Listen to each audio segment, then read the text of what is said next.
அண்மை செய்தி. சென்னை எழும்பூரில் பகுதி நேர ஆசிரியர்கள் போராட்டத்தில் ஈடுபட்டு வருகிறார்கள்.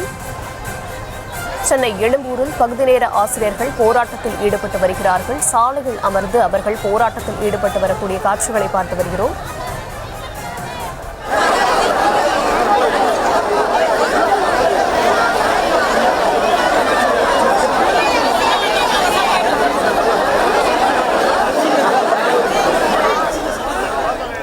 சென்னை எழும்பூரில் பகுதி நேர ஆசிரியர்கள் போராட்டத்தில் ஈடுபட்டு வருகிறார்கள்.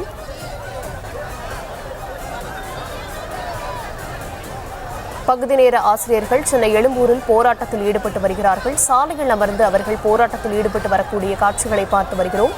கோட்டை நோக்கி முற்றுகை போராட்டம் அறிவித்துள்ள நிலையில் அங்கு 100க்கும் மேற்பட்ட ஆசிரியர்கள் குவிந்திருக்கிறார்கள்.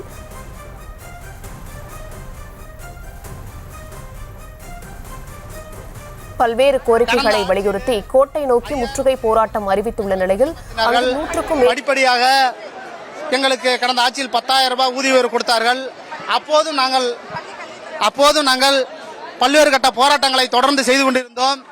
அந்த அரசு எங்களை பழி வாங்கியது.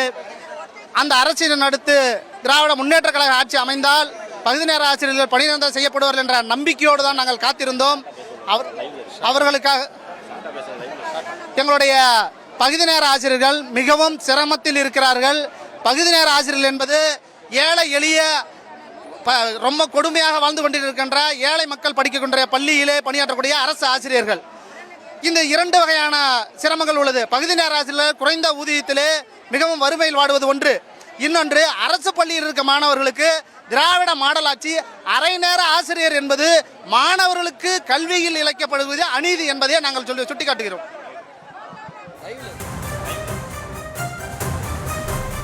எழும்பூர் ராஜரத்ன மைதான அருகில் 100க்கும் மேற்பட்ட ஆசிரியர்கள் போராட்டத்தில் ஈடுபட்டு வருகிறார்கள். விவரங்களை தர இருக்கிறார் ஜெரி.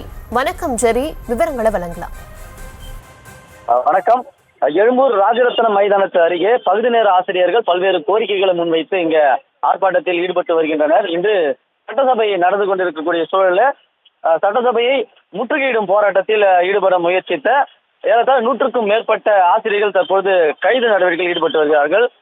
முதல் கோரிக்கையாக செப்டம்பர் மாத சம்பளத்தை உடனடியாக வழங்க வேண்டும் என்று இந்த கோரிக்கையை முன்வைத்திருக்கிறார்கள். அதே போல பகுதி நேர ஆசிரியர்களுக்கான கோரிக்கைகள் இதுவரை நிறைவேற்றவில்லை.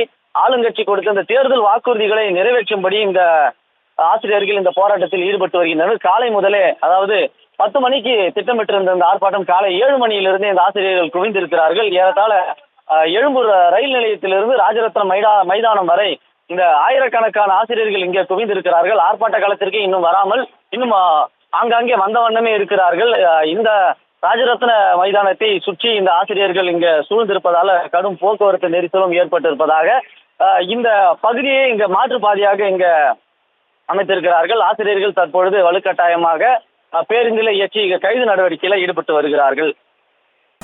ஜெரி, சாலையில் அமர்ந்து போராடி வரும் ஆசிரியர்களை கைது செய்ய போலீசார் தீவிரம் காட்டி வருவதாகவும் ஒரு தகவல் கிடைச்சிருக்கு.